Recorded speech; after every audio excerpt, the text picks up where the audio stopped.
Good morning, everyone. So grateful to be here with you today. My name is Frankie Dakin, and I serve as Special Assistant to Shelby County Mayor Lee Harris. I'm really honored to have the privilege of moderating today's Know Your Rights, Defending Yourself Against the Status Quo System panel. We are all entitled to rights enumerated in the Constitution and civil rights law, and it's our hope that by the end of today's discussion, attendees will be empowered with the knowledge of what their rights are, how to exercise them, and what to do when your rights are violated. At this point, I'm going to briefly introduce the speakers and then give them a chance to elaborate a little bit. We're really today's panelists are really well positioned to help get us there in terms of our goals, knowing our rights. I'm honored to have two panelists with us today, Dr. Cedric Alexander and Shelby County Chief Public Defender Phyllis Aluko. These two have decades of experience. Dr. Alexander is a law enforcement expert with over 40 years of experience, and Chief Public Defender Phyllis Aluko has decades of experience in Shelby County's largest and oldest public defender's office in Tennessee. And I don't believe my introduction can quite do these two exceptional public servants justice. So at this time, I'd like to turn it over to them to briefly introduce themselves, and then we'll jump right into the questions. So Ms. Aluko, can we start with you for a brief introduction? Certainly, thank you. Again, my name is Phyllis Aluko, and I have the privilege of leading the largest and oldest public defender's office in the state of Tennessee, and the public defender's office that many consider to be the third oldest in the nation. We follow Los Angeles that started their public defender's office in 1930 and expanded it to the county of Los Angeles. And then in 1917, the citizens of Shelby County decided that protecting citizens' rights was a pretty good idea. So we have a long and hopefully storied history here at our office of protecting the citizens' rights. Fantastic. Thank you. Thank you so much. And Dr. Alexander? Yeah, good morning. Thank you. And thank you for inviting me to be here with you. I'm currently retired. I've been retired about a year and a half. I've spent about 40 years of my career in and out of law enforcement. Started my career in Florida. Ended my career as deputy mayor in Rochester, New York. Prior to that, chief of police down in DeKalb County, Georgia, which is a large metropolitan community there, right adjacent to Atlanta. And of course, spent 5.5 years Homeland Security in Dallas, and also chiefed in Rochester, New York, and a host of other things I promise you I won't bore you with. And I'm also a clinical psychologist by training. So I've spent a great deal of my life in the public sector, and certainly in law enforcement. And I've written quite a bit in regards to that, and have been very much involved here more recently in the last couple of months around a number of events that have taken place in the country that we all are very much aware of. So I'm delighted to be here, and look forward to answering any questions that any of you may have there in the Memphis community, and hopefully be helpful in some kind of way as we move forward in this very challenging time that we currently all are living in. Well, thank you both, and we're just so pleased to have you both here with us virtually today. We know you're both very busy, and we're grateful that you made the time. So we're just going to go ahead and jump right into these questions. So this is the Know Your Rights panel, and our first question is, what are our rights when stopped by the police? And please, either one of you can jump in. You know, for me, that's a question that is often asked, having been a lawman all the years that I have. And certainly for people, a question that has been somewhat of a tough question, because we've seen too many cases where people of color have been stopped by the police and something horribly drastic will occur. And we do see that upon occasion. But let me start by saying this. If any of us are ever stopped by police in our community, it's always a very anxious feeling. I think it's anxious for anyone. We look in our rearview mirror there are lights back there, that sirens that's pulling us over to the side of the road. And particularly in this time that we live in now, and particularly for Black and brown people, it seem more of a challenge. It raises their anxiety even just that much more. But here's what I really have to emphasize, more importantly than anything else. Millions of traffic stops are being made across the country every day by police officers. And in the greatest majority of those cases, the greatest majority of those cases, they go without any issue. And then upon occasion, something horribly happens as a result of someone's actions that brings it to the forefront and to the public eye, that we begin to see those images over and over every day. So it's easy for me to sit here and say, hey, when you pull over, you feel anxious, just pull over and cooperate. But the reality of it is that we all have to take that step and cooperate. So when we are pulled over, all of us, regardless of who we are, and I don't think this just should be for Black and brown people, but I think for everyone, if I was a police officer out there now at this very moment, regardless of who I pulled over, I don't know who I'm pulling over. I don't know where they're going, where they're coming from. So yes, I'm going to approach their vehicle with some caution, and you're trained to do so. But I'm also understanding of the fact that the person that I pulled over have a certain level of anxiety themselves as a result of being pulled over. So we both are somewhat anxious. And so in that process, we always ask people, certainly keep your hands on the steering wheel, and be cognizant of the fact that as officer approach your vehicle, he or she are trained to do what they do. They have some anxiety around what they're doing, because they, like anyone else, certainly want to be safe and want to keep you safe.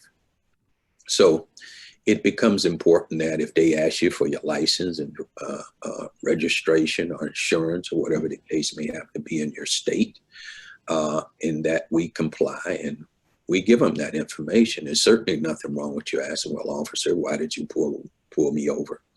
And they should be able to give you a reason for that. But I encourage people wholly, regardless of who they are, is not to get into these back and forth.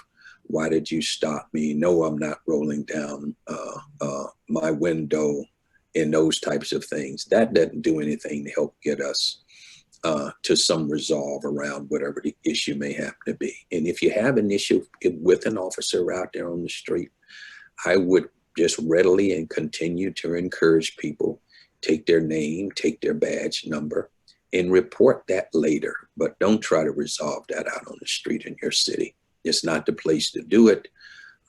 Just comply to whatever they're asking you for, give it to them. If they write you a citation, you take it, you fight it another day. If they give you a pass, then just say thank you and just go on about your way and take note to what it is that traffic-wise maybe we could have done different. Those are the majority of the traffic stops that happen in this country. But I certainly would encourage everyone, particularly young people, to just comply. Roll your windows down, please, so that we can have a conversation about why you were pulled over. And we can have that experience with a conversation as opposed to getting into this back and forth kind of thing that sometimes escalate into something that is totally unnecessary. So when it comes to the right of being stopped, part of this is just being a good citizen. When you're pulled over, part of it is just all of us being a good citizen, complying with our local police, understanding that they have a challenging job to do. And they also understanding that it is also anxiety feeling for you or anyone else to be pulled over as well. So that's kind of where I am with this. And certainly I can answer any more specific questions if anybody should have them. Thank you. Thank you so much, Dr. Alexander. Chief Luco, do you have any thing to add to that question? What are our rights when stopped by the police? Yes, I do, but can I should have done this earlier, but I want to officially thank the organizers and sponsors of this 2020 Southern Justice Summit for inviting me to participate. You know, the fact that you all recognize the importance of keeping the dialogue about these important issues like police brutality, the prison system, and reentry reform, the fact that you recognize the importance of keeping that dialogue going in the time of a pandemic is telling, I think. It shows that our community has its head in the right place. I think it's very important that we have not forgotten about our much older pandemic, the much older pandemic of racism in this country, under which our community and our criminal justice system suffers. And I think that if you don't address one, your pandemic, you're not going to be able to address the other pandemic. So I just wanted to say that. I'd like to focus my answer to your question on what are our rights when stopped by the police by focusing on the applicable constitutional foundation, what you're most likely going to be relying upon if you are stopped by the police. So we're going to go to the Fourth Amendment of the United States Constitution. And for those residents of Tennessee, we're going to go to Article 1, Section 7 of the Tennessee Constitution. Both constitutional provisions protect people from unreasonable searches and seizures of their persons, house, papers, and effects. So that's why the police officer can't pull you over for no reason. The Fourth Amendment to the United States Constitution and Article 1, Section 7 of the Tennessee Constitution. So when you're arrested, you need to understand that there is a difference between a stop, or as many will say, a stop and a frisk, and an arrest. In both instances, you're detained. However, a stop is usually brief, but it can oftentimes turn into an arrest. So a stop, an investigatory stop and frisk, the officers only have to have reasonable suspicion under the Constitution in order to stop you. And what is reasonable suspicion? It's where the whole picture that the officer sees yields a particularized suspicion that the particular individual being stopped is engaged in wrongdoing. It must be based on specific and articulable facts, but can rest upon information that is less reliable than that required to show probable cause. So a lawful stop is a prerequisite for a lawful frisk. And when the police officer frisks you, they're only allowed to do what's called a pat down of your outer clothing. And that's just to determine whether or not you might be carrying a weapon. So those are the boundaries, the general boundaries for a stop and a frisk. Now, for an arrest, they need more. They actually need probable cause. Whether they have an arrest warrant or not, they've got to have probable cause before they detain you in a manner that is akin to an arrest. The probable cause is considered to be the evidence that will warrant a man of reasonable caution, a prudent man, to believe that a crime was being committed by the person being arrested. So the law is full of terms that are not clearly defined and rules that have plenty of exceptions. But these two rules are pretty concrete requirements. So think of reasonable suspicion and probable cause as on a continuum, with reasonable suspicion being at the lower end of the standard or the lower end of the continuum, whereas probable cause is a higher standard, but it's still less than the standard that you oftentimes hear for trial, which is beyond a reasonable doubt. And that's the highest standard that we deal with in the criminal justice system. So as a practical matter, what does all that mean? Well, I agree with much of what Dr. Alexander just said as a practical matter, but I do disagree in one point. I think you have the absolute right to ask the officer some questions when you are being detained. You are entitled to ask whether you are detained or whether you are under arrest. And if you are not being detained, if you are not under arrest, you have the right to leave. You have the right to remain silent. I can't say that enough. You have the right, the constitutional right to remain silent. Now, of course, you're going to want, if you're asked for ID or insurance or preliminary information like that, you're going to want to give it. Because if you don't, they may arrest you because they can't identify you and they suspect you of committing a criminal offense. But when it comes to answering questions about a proposed offense, you have the right to remain silent. You have the right to ask for an attorney before answering any questions concerning any matter that might incriminate yourself. You have the right to demand to speak with a defense attorney. And what so few people don't remember when they're in that sort of situation is that that right means that if you unequivocally ask for an attorney to represent you, the officer by law has to stop questioning you. Many people get caught up with the fact that, well, I can't afford an attorney, or there's not an attorney right here, right now, in this situation where I'm being questioned that I can call upon. But you need to understand that the mere invocation of your right to counsel, the mere invocation of your right to remain silent, means that the officers have to stop questioning you. So those are some of the practical things that I would say that you need to remember when you are, or if you are stopped, detained, or arrested by the police. If you will remember those things, I think that you will live to fight the issue another day, and you will actually have some tools with which to fight the issue in court on another day. That's all I have. Thank you.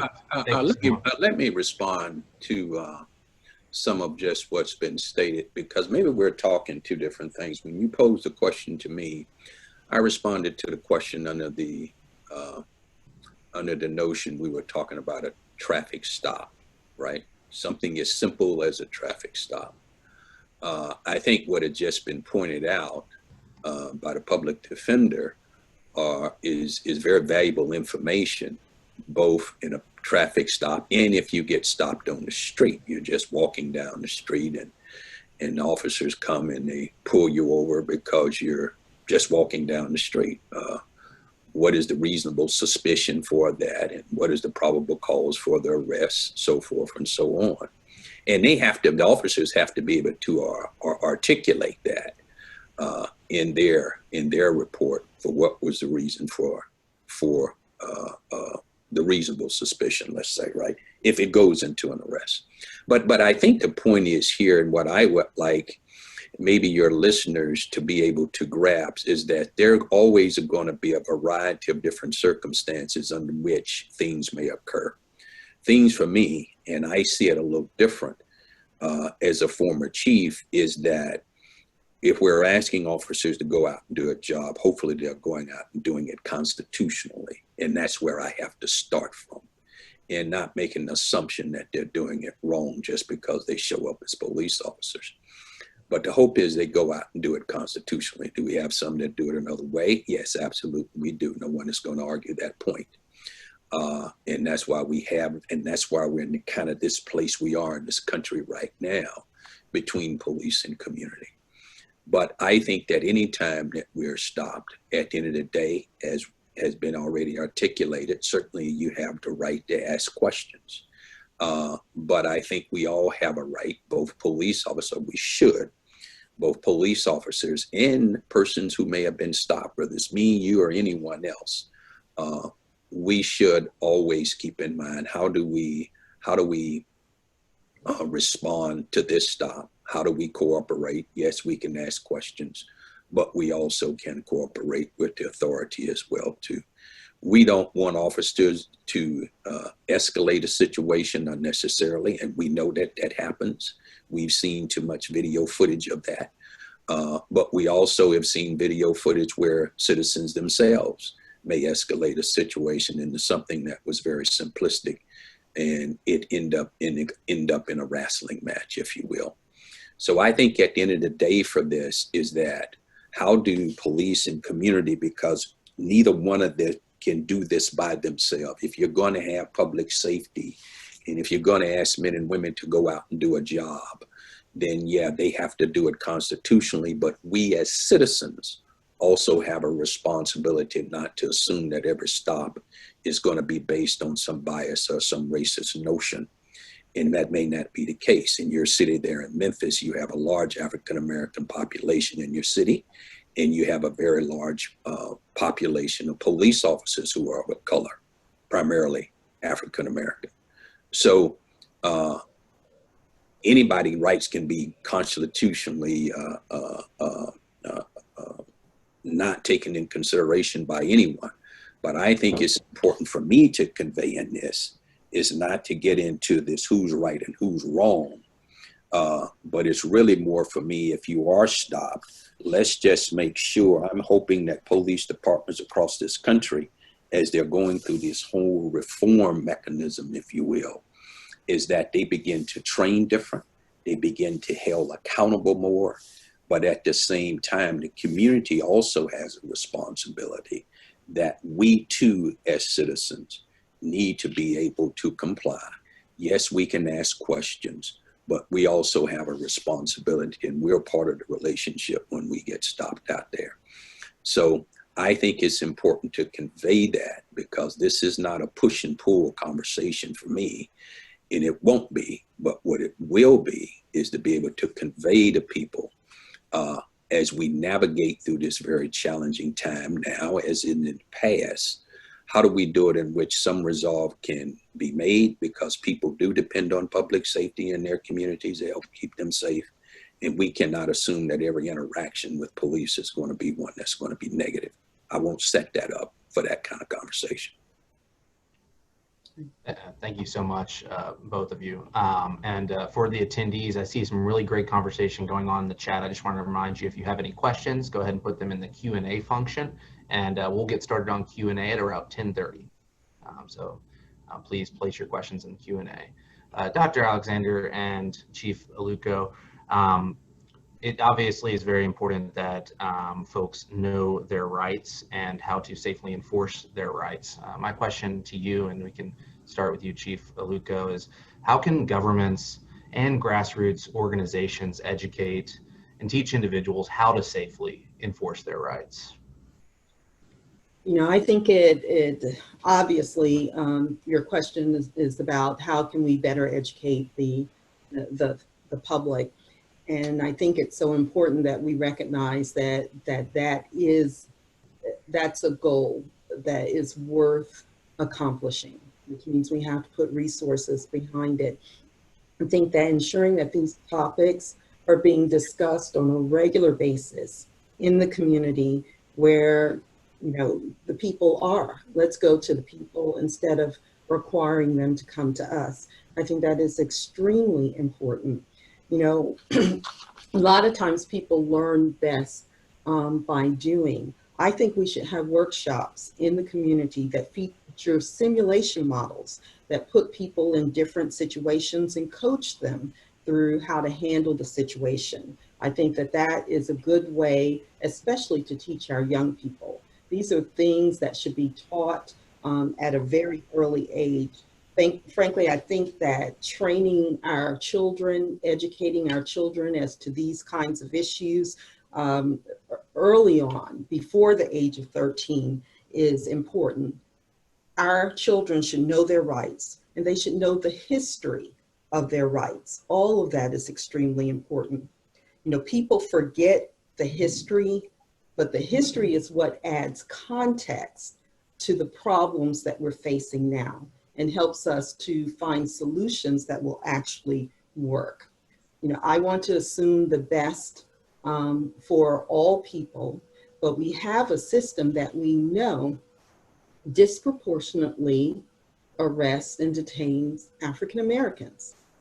This city is undoubtedly majority African American, but if you look at the residents of 201 Poplar, the jail here, you will see that it is far more disproportionately African American than the statistics in our city. So what we've been doing has not been working. Something has to change. And I think that educating the populace, actually going to the people and making it very easy to access this information is important. I'm very impressed by what I hear happens before someone becomes, has their bar mitzvah. My understanding is that there's all kinds of education about history, about religion that goes into that particular day when they have their bar mitzvah. I don't understand why African Americans, why we can't do something similar. Why can't we, as our children get to be the age of teenagers, oftentimes when they are at risk for coming down to juvenile court or at risk for being arrested, why can't we have a systematic way of ensuring that they understand the history, they understand their rights, and that they have had the opportunity to perhaps even simulate some of the situations that they may encounter, so that when they encounter it, it's not the first time that they're having to make that decision. So those are just some of the suggestions that I would have for bringing this information to the community in a manner that the community will absorb it, take it, and use it in the future. Thank you, Chief Aluko. Dr. Alexander, you have anything to add to that? Yeah, could you repeat the question for me? Sure, no problem, no problem. So the question is, how can governments and grassroots organizations educate and teach individuals how to safely enforce their rights? Yeah, well, I think the response you just heard, I wholly agree with everything that was just mentioned. But let me add another piece as it relates to police itself, and particularly in this place we are in the country right now, when we hear a lot about reform and defunding and dismantling and so forth. Words that are being tossed around oftentimes without very much definition or clarity about what they mean, because it means a variety of different things in a variety number of different places. But here's one thing I hope that will happen during this whole process as we continue to educate people in the community as to what their rights are, because I wholly believe people certainly need to be educated to some of the fundamentals of what their rights are. But I think we also have to make sure in our communities, regardless of where we are, we have to begin to look at how do we recruit police officers going forward? What are the type of personalities that we're looking for to go out here and be guardians to a community and not feel that they're in war or in conflict with a community? Because it truly is a joint partnership. So I think it's important that we begin to look at in policing on that side. Who are we hiring? What are their motivation to be police officers? And are we finding, and we got to look just beyond their driving record, their credit history, and the references that they may give, some of the kind of preliminary things that really don't have a whole lot of depth and breadth to them. But really looking at individuals much more closely in terms of their history, their interactions with other people, their attitudes around people, places, and things. And how do we recruit them? How do we train them? Becomes very important to us. And how do we make sure that they have supervisors and supervision in their department that are role modeling the kind of behavior that we want these police officers to have and to be able to conduct themselves.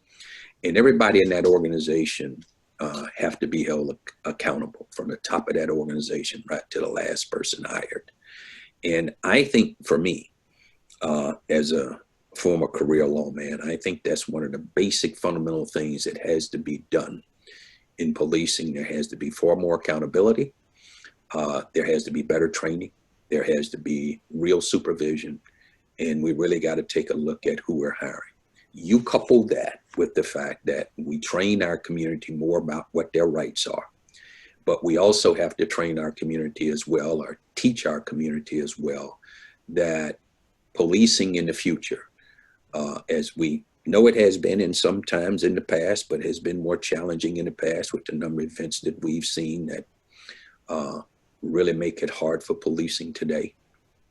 But we have to remember this has to be a partnership between police and community. If they attempt to operate in separate silos, then I can assure you that nothing is going to change. So there has to be responsibility on the policing side to do things different as well, just as much as we got to be able to ask the community to also do things different. And because we all have a shared responsibility in this if we want to have communities that are safe. So it's not a them or they kind of proposition. It really is. It really is a we. And that's the only way we're going to have safe communities in this country. I don't care whether it's Memphis or Miami or here where I reside in Pensacola, Florida, wherever it may happen to be. It has to be a relationship between those two entities. Thank you, Dr. Alexander. And I believe you began to hit on really a trend in our questions in our Q&A section. We're going to move into Q&A right now. And there's a lot of these questions around police and officer accountability. So our first question in the Q&A comes from Amber Sherman. And she asked, how do we hold officers accountable who make false statements when pulling you over, such as I pulled you over for blank, but then they give you a ticket for something else? Well, that's, if that happens to anyone, and I'm going to assume that it does, because if someone say that was their experience, then that was their experience. And what I would say to you is, number one, you have an opportunity in two places. One, to contest the ticket. And then number two, you have the ability also to make an internal affairs complaint if you feel that somehow that you were dealt with wrongly and unconstitutionally. But but we got to go deeper than that, quite frankly. And I think it goes back to what I was saying initially, is that if we know that we want to have policing in this country, or until something has come up with something different, is that we have to require from our police departments, and we have to be actively involved in it, not just when we get stopped by the police, but just a part of what our expectation is from our city and county governments or whoever providing that police service, is that we have to make sure that those agencies are hiring the right people. We have to make sure that they're being supervised and role modeled the type of professional behavior that needs to be demonstrated out on those streets. We can ask these tough and long questions, but the reality of it is that those of us who live in these communities, we have a responsibility long before we're ever stopped by the police to make sure that they are doing the types of things in which we all feel proud of and feel good about.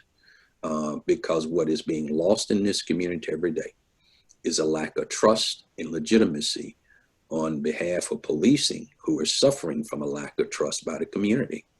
And people no longer see them as being legitimate.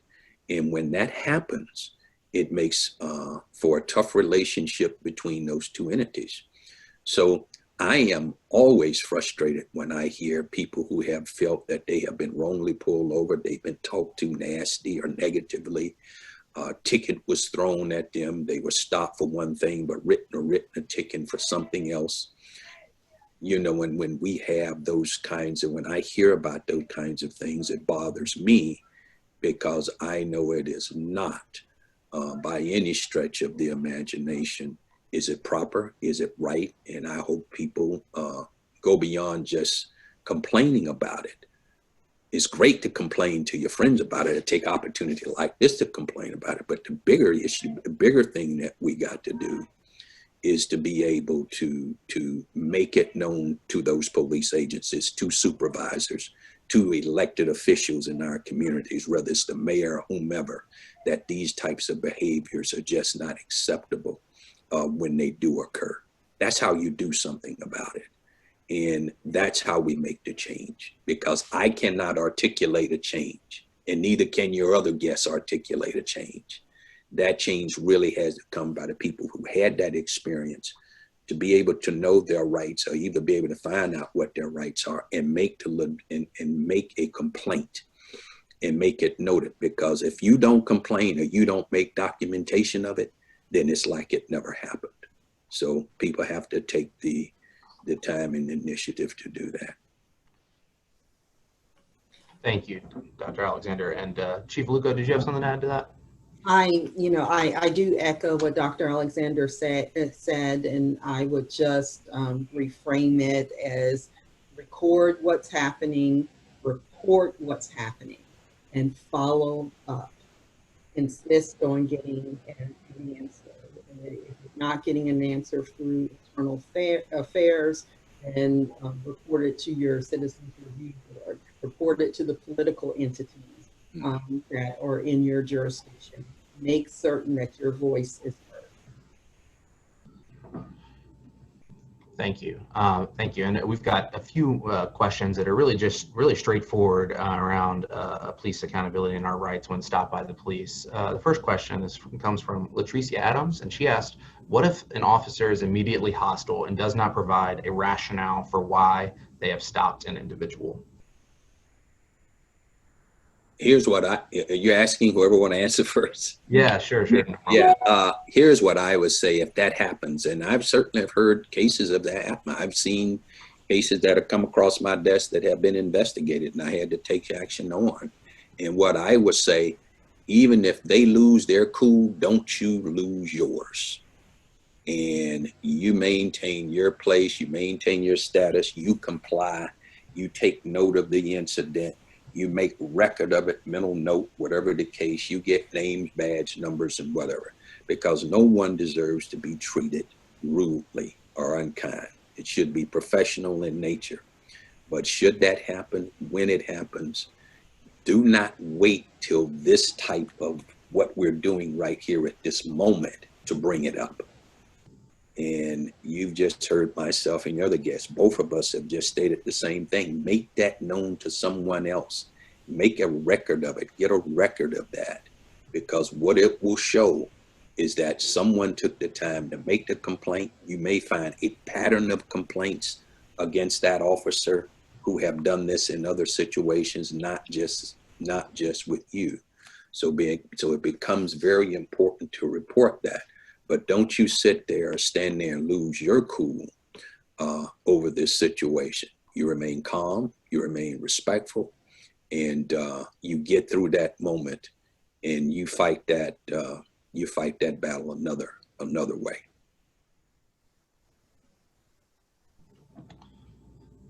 Thank you, Dr. Alexander. Another really straightforward question around our rights is, if an officer pulls you over, do they have the right to ask for identification for everyone in the vehicle? I'll leave that up to your kind lady to respond to. I'm very curious as to what Dr. Alexander was going to say, so I'd like to know before I respond. So legally, I don't know of any reason why they would want everybody's identification in that car unless they had some reasonable suspicion that everyone in that car may have been involved in some type of criminal activity. But I can't think of any other reason why they would want that other than just assume, okay, we got 4 folks inside a car and they all look kind of whatever. Well, you know, that's biased to begin with, right? So I don't, unless they're operating up under some reasonable suspicion, I'm not sure if you can just ask everyone for that. I mean, you can ask for it, But if people refuse based on them knowing their rights, then that may be something entirely different. But you also have the option of, okay, you want my driver's license? Okay, here it is. Now what, right? But as a matter of principle, I'm not sure if that's legal unless there's some reasonable suspicion. But that's just my thought about it. And I would go back to what I said before. Underneath every detention, no matter how brief that detention might be, if you are being stopped in a car, even if you're the passenger in a car and you're being stopped, and someone would ask you to produce information, underneath all of that, you need at least reasonable suspicion, as Dr. Alexander was saying. But what you will find as a practical matter is when officers will stop a car, they are immediately looking around.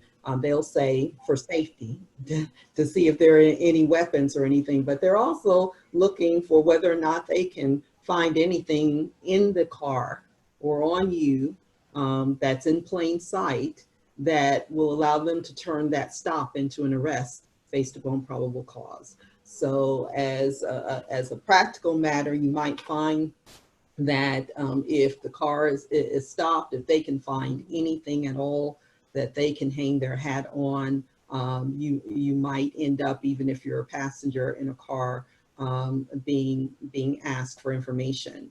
But the constitutional basis must be based upon at least reasonable suspicion for the stop, and if it's going to turn into an arrest, probable cause. Thank you. Thank you. And we have another question that I hope one of you could provide some guidance on. And this is around holding police accountable after an experience. A question, again, from Amber Sherman is, how do we access badge numbers if officers do not want to give it to you? It should be right there on their uniform. And their badge, their name, and their badge number should be right there, visible on their uniform. But in the case it is not visible, or you didn't catch it, couldn't read it because it may have been covered up, whatever the case may be, document the date, document the time, document as much information that you can, any other witnesses that were with you or may have been around.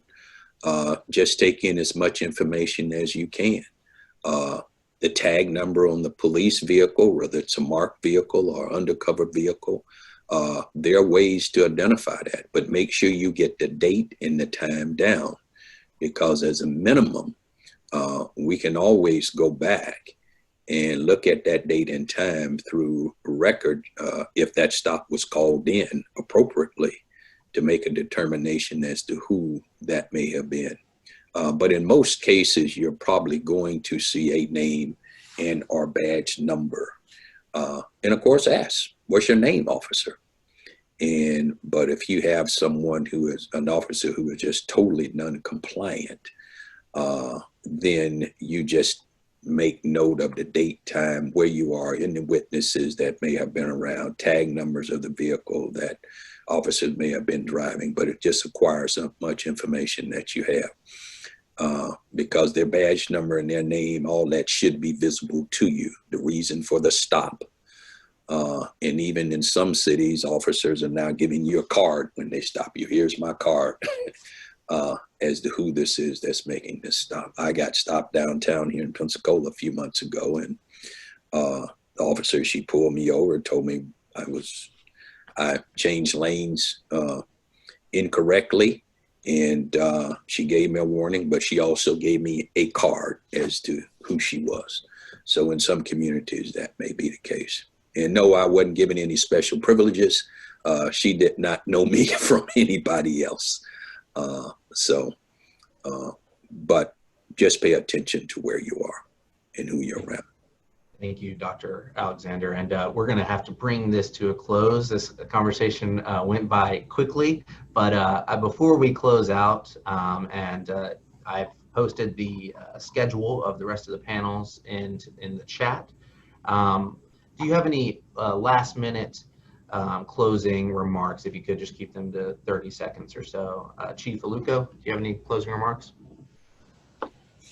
I just wanted to say thank you again, and I've been reading the questions in I guess the chat box and the comments, and there's so much that we didn't get a chance to get to. But I will say that one thing I do agree with: this needs to be a collaborative effort on the community. The police cannot expect the community to do everything by itself in order to fix the problems that we have with the criminal justice system, and the vice versa. The community can't expect the police to do everything. We have to be engaged.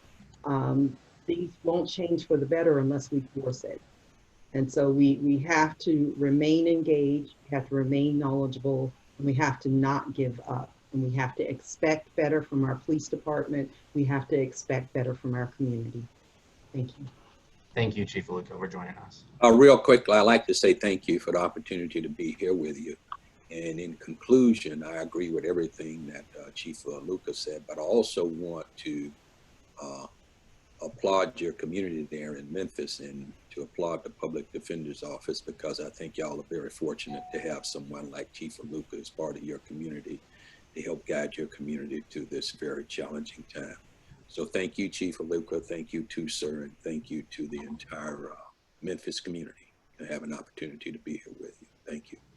Thank you both for taking the time and sharing your expertise with us this morning. As you said, there's so much we didn't get to, and there are a number of other additional conversations going on. I posted that in the chat. We've also have a Facebook group that you can join the conversation, continue that conversation going. That is also in the chat and in your workbook for today. So at this point, we're going to close out this panel, and we encourage you to join the pre-trial PSA jail population case study, which starts at 11 a.m. Thank you so much for being here. Thank you. Bye-bye.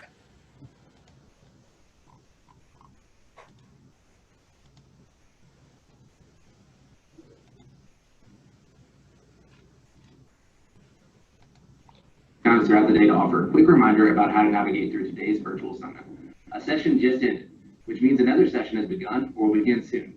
Check your virtual summit workbook for a copy of today's agenda. It includes direct links to every virtual room. Also, you can look in the chat box and find a copy of the agenda there as well. Go ahead and select your next session now. Go ahead, do it. You won't regret it. If you need technical assistance, leave a note in the chat box and an organizer will offer support if they can.